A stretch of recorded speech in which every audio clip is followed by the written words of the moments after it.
Saber, entender, compreender, conhecer, descobrir, ouvir. Bandeirantes acontece. Xi Jinping chegou a 10 anos de mandato e ganhou mais um mandato. Mais 5 anos na presidência da China. Na verdade, dos 3 grandes cargos que ele ocupa, a presidência é o menos importante.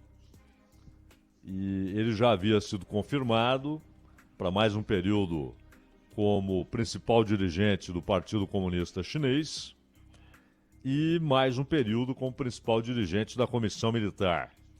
E esses são os 2 pilares, né, do regime chinês.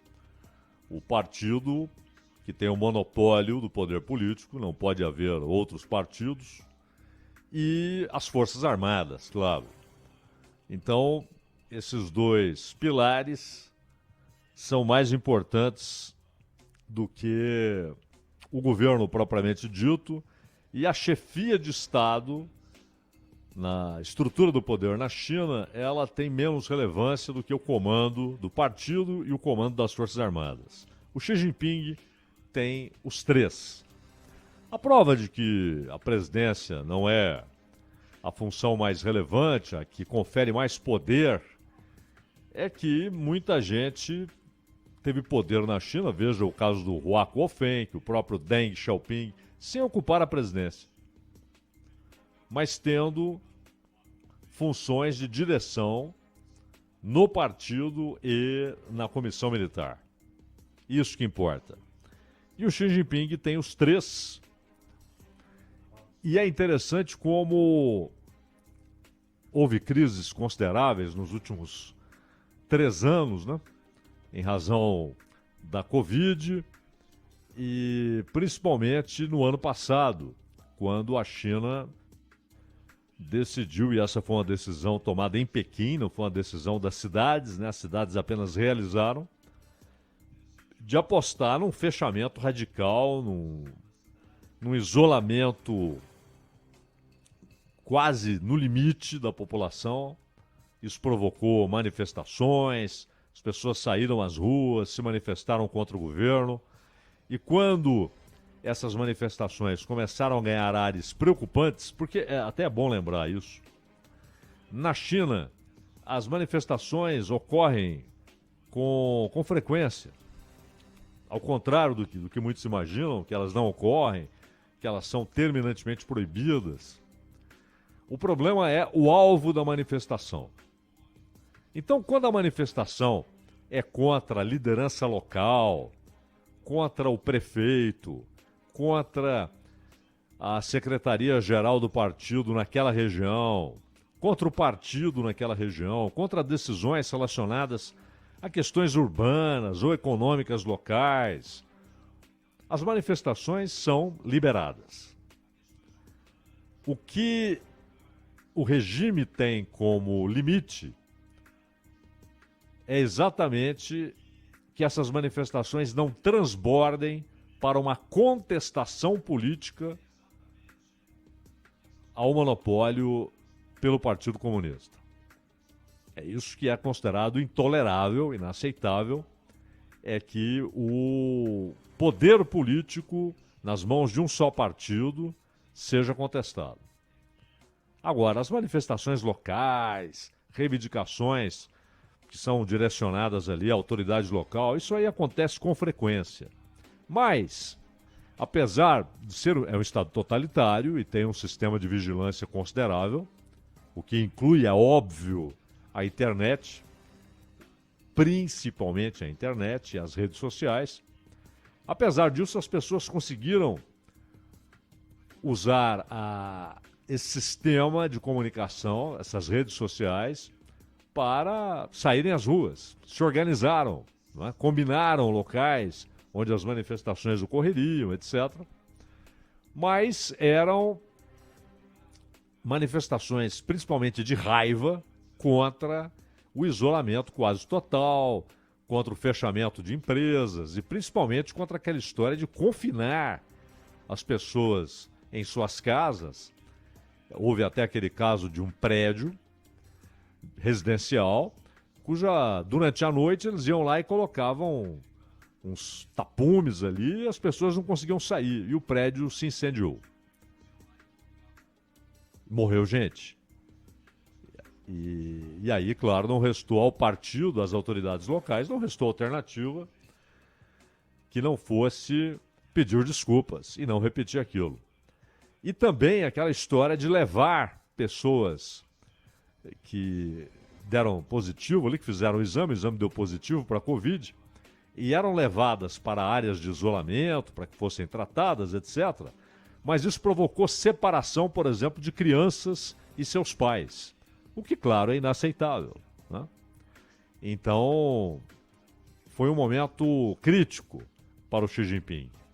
E aí a resposta foi aquela que qualquer governo daria, né? Começou a relaxar, começou a mudar e rapidamente passou a falar em imunidade de rebanho.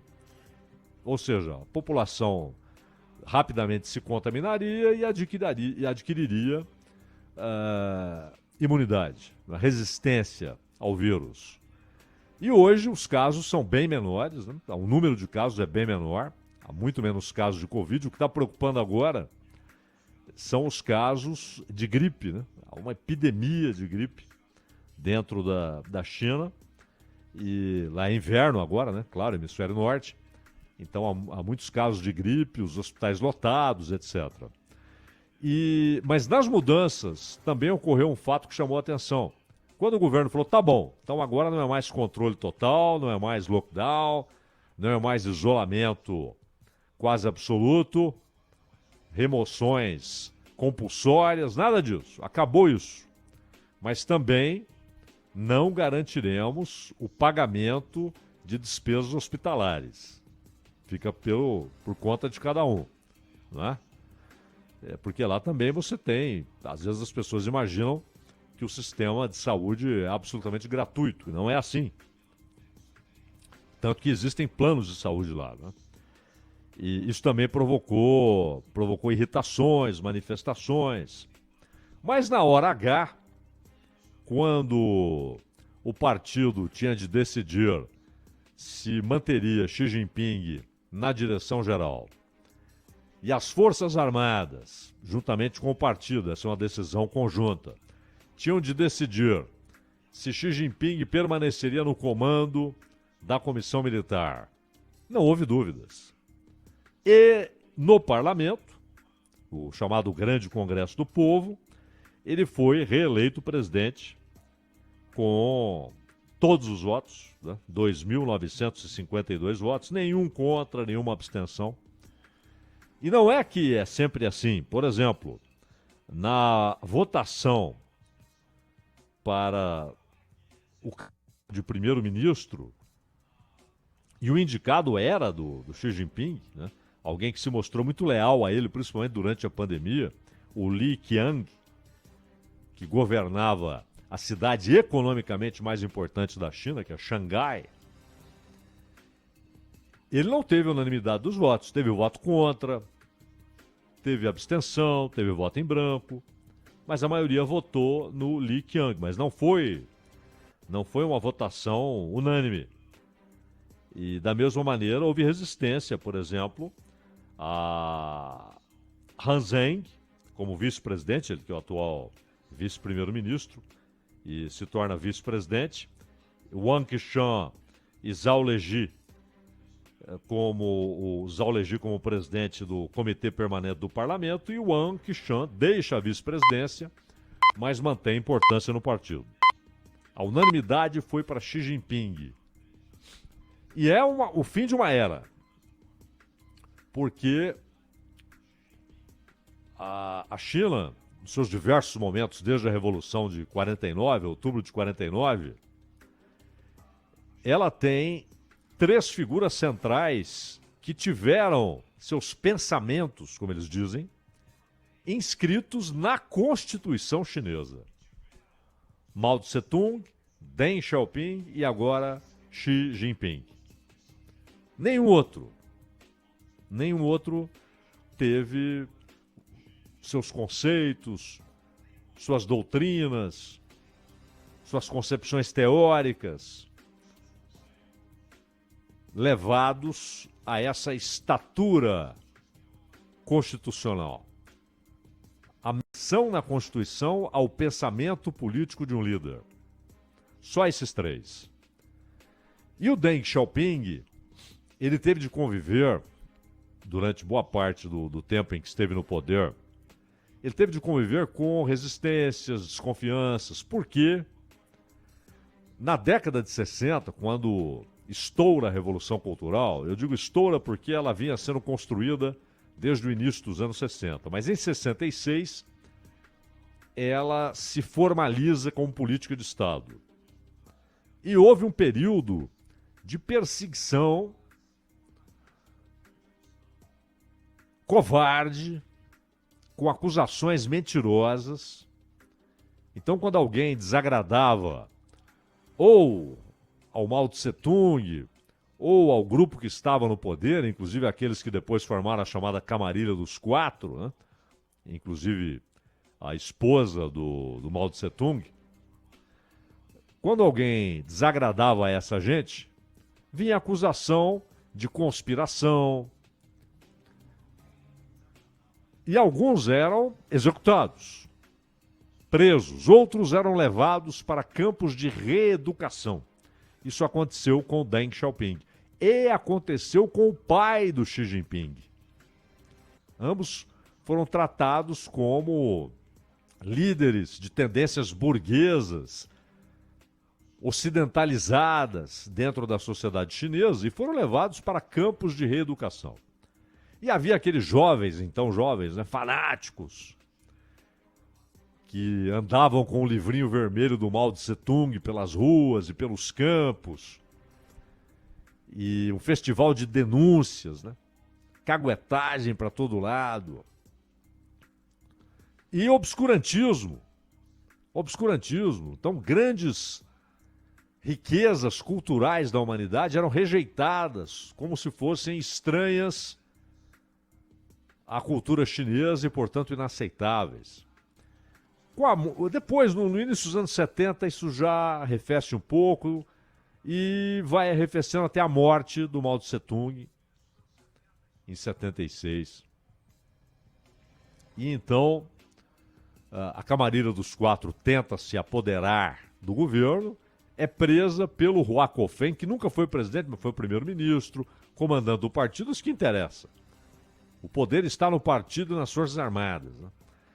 Prendeu a Camarilha e logo depois reabilitou o Deng Xiaoping. E o Deng Xiaoping inicia, então, as 4 grandes reformas.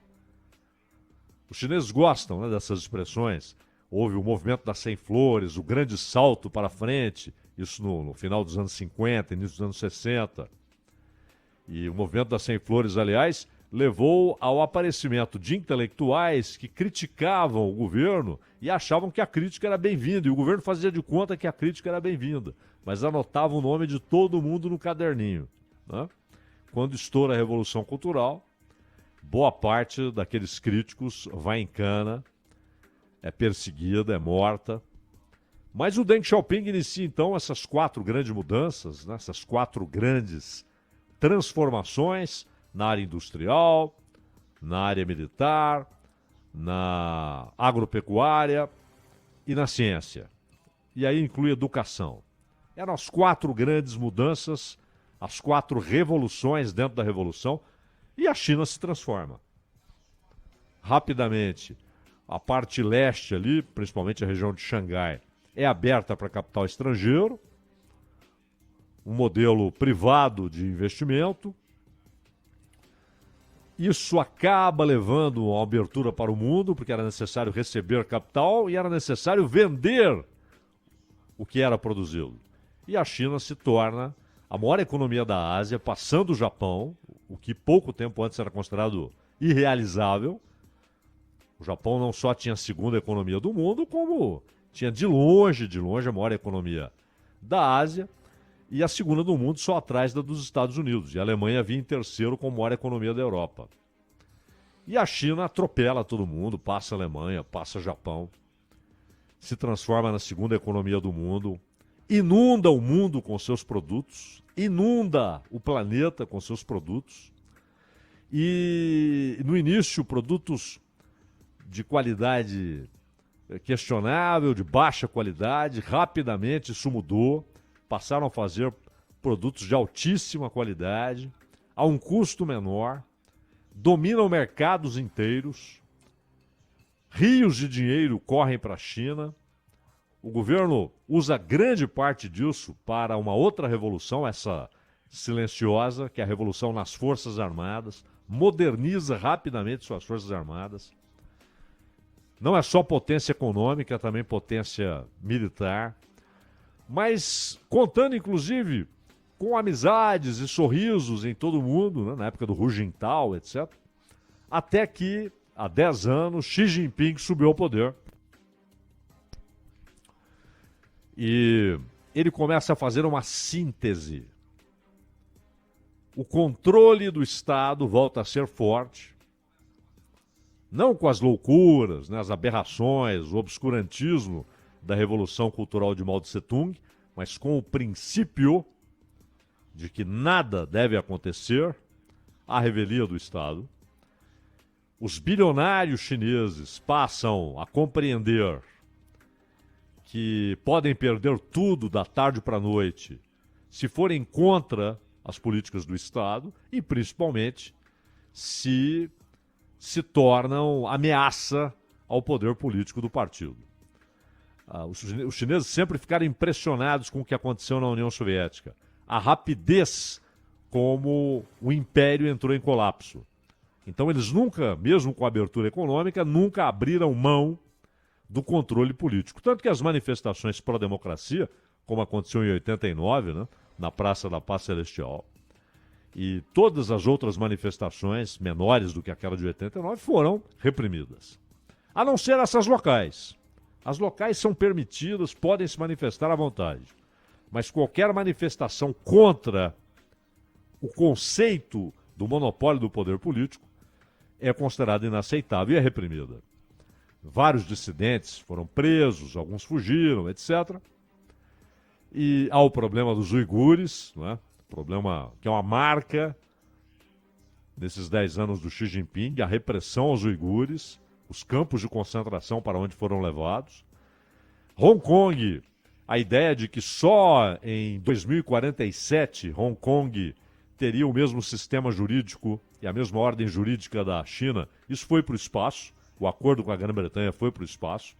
A China já tem hoje total controle político, partidário, e não admite dissidências, né? Cada vez há mais repressão a movimentos dissidentes, à imprensa livre, etc. E o Xi Jinping retoma essa ideia do partido que controla, do Estado totalitário, mas, ao mesmo tempo, não abre mão de apostar na prosperidade como cerne disso, porque se você não der prosperidade ao povo, estamos falando de 1 bilhão e 400 milhões de pessoas, e não é moleza você garantir alguma prosperidade socioeconômica, emprego, moradia, escola, saúde, alimentação para tanta gente. E então o crescimento permanente em taxas altíssimas ele é elementar até para o controle político. Não haverá efetividade do controle político, não haverá manutenção desse monopólio do poder sem satisfazer necessidades elementares de 1 bilhão e 400 milhões de pessoas. Não é fácil.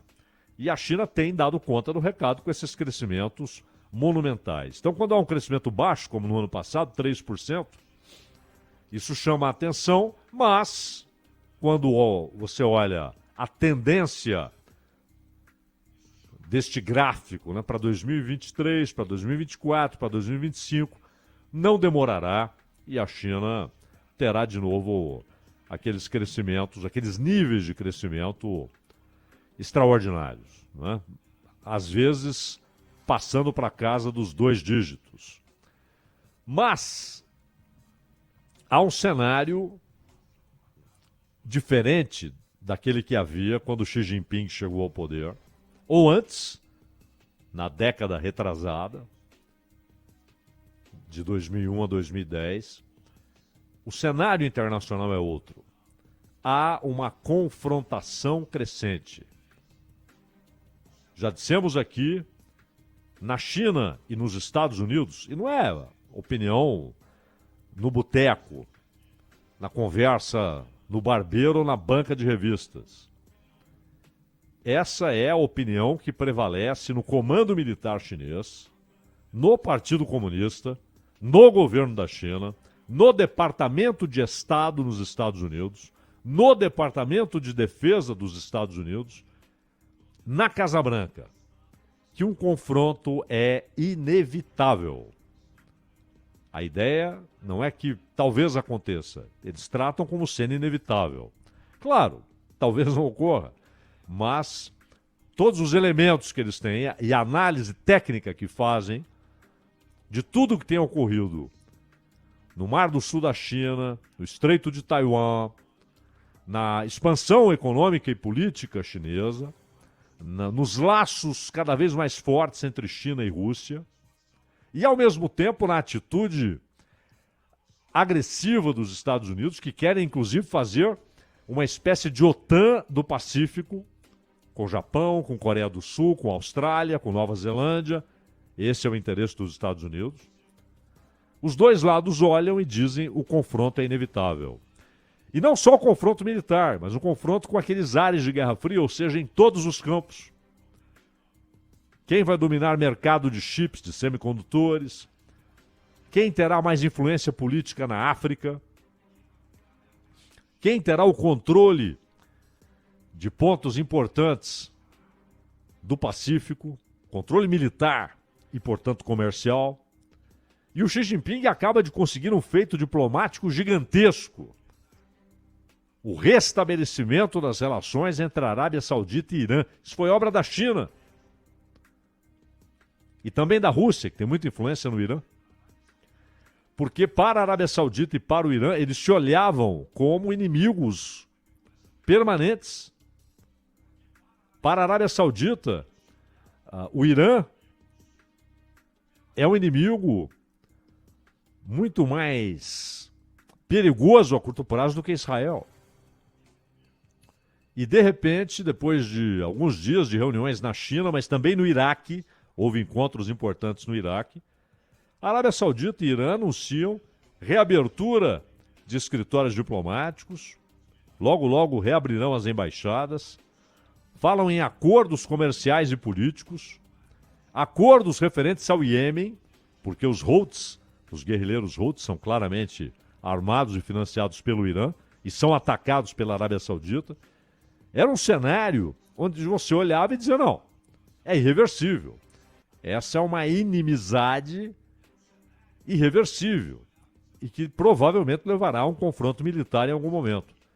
E a China conseguiu formalmente, o acordo foi elaborado em Pequim, esse restabelecimento de relações. E esse vai ser o cardápio que será colocado à disposição de diversos países mundo afora, inclusive na América do Sul, Brasil, Argentina, na América do Norte até, no México, na América Central, na África, em parte da Ásia. De que lado vocês estarão? Do ponto de vista comercial, econômico, político e também militar. E, aliás, nos próximos dias, próxima semana, em algum momento a gente vai tratar muito especificamente da viagem que Lula fará à China, uma viagem com uma delegação gigantesca, né? Falam em 1.000 pessoas embarcando para a China. Danilo.